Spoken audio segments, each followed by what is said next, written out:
I get it.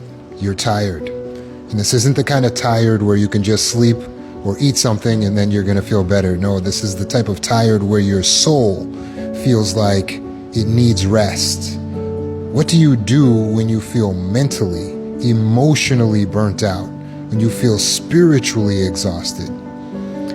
Your metaphysical self, like your physical self, can get tired and does need rest. And I'm going to show you how to get that rest, because we know for the physical self we can just eat something and that's going to help us to get the nutrients we need. We can sleep, and that allows for cell repair. It allows for our hormones to balance out. But how do you replenish the energy of the metaphysical self, the emotional drain, the mental tiredness, the spiritual burnout? Well, like the physical self, you need rest metaphysically. But how? How do you rest the soul? Well, for eating, we do that to get nutrients for the physical self. So we also need to intake positive energy. That's like replenishing the nutrients of the metaphysical self. Instead of sleeping, for the metaphysical self, you need meditation, the ability to pause and to actually think. Not just to clear your mind, but to fill your mind with the things that are upbuilding, replenishing. The reason why you feel exhausted, burnt out, is because the intake of negative energy is too high.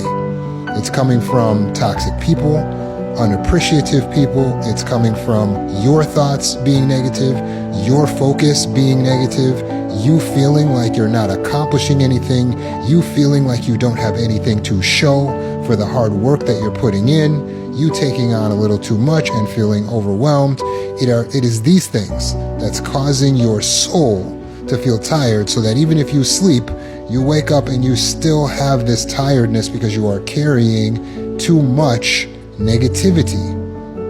Remember, your energy self feeds on what you give it. So here's the things you need to do if you want to solve your soul tiredness.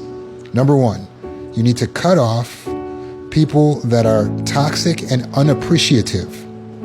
Unappreciative people are making you feel burnt out, so that the more you work, the less you feel appreciated, and they're giving you that energy, and that's what's causing burnout. So you need to cut them out of your life to the extent possible. Stop associating with them, stop talking to them, stop trying to know at all what they're thinking. Don't check for them. Which brings us to number two.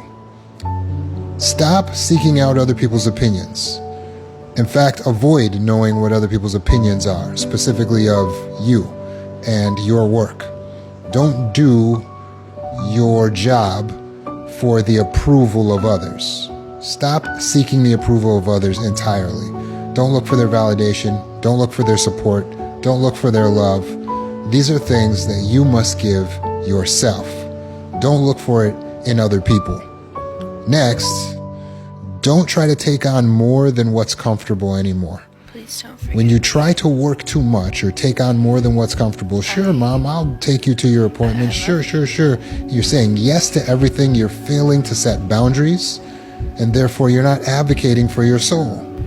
Your soul is your inner self. It is your inner child. It is your life force. If you don't protect it, you can't expect that someone out there is going to protect it. Only you know what it needs. And so pay attention to the emotions, the feelings. The feelings are an indication when it's too much, when you're taking on too much. When you feel that discomfort, it's time to say, no, I'm not going to take on anything more. I'm not going to take you to your appointments. You're going to need to find someone else to help you. Finally, stop looking at things as being a failure and start looking at them as being learning opportunities. When you contextualize what you're doing as, I have nothing to show, this has failed, nobody appreciates it, you are causing soul burnout. The soul needs positive energy. So instead, you must reframe things in the positive.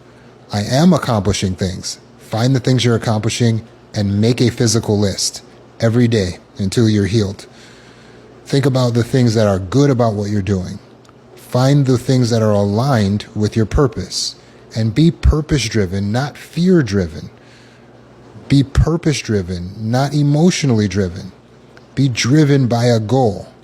When you're success-oriented, you're not easily controlled. When you're fear-driven, then you feel like everything you're doing is because you have to do it. And that contextualization is detrimental to the soul, because your soul is not meant to be a slave. It is meant to be free and autonomous. So make sure you tell yourself, I'm doing what I choose to do. I'm going to this job. I'm doing this work. I'm taking care of these children because this is what I want to do, not because this is what I have to do. Changing the semantics of that is essential to allowing your soul to rest, to breathe, replenishing it with the nutrients it needs, and helping it to balance its levels.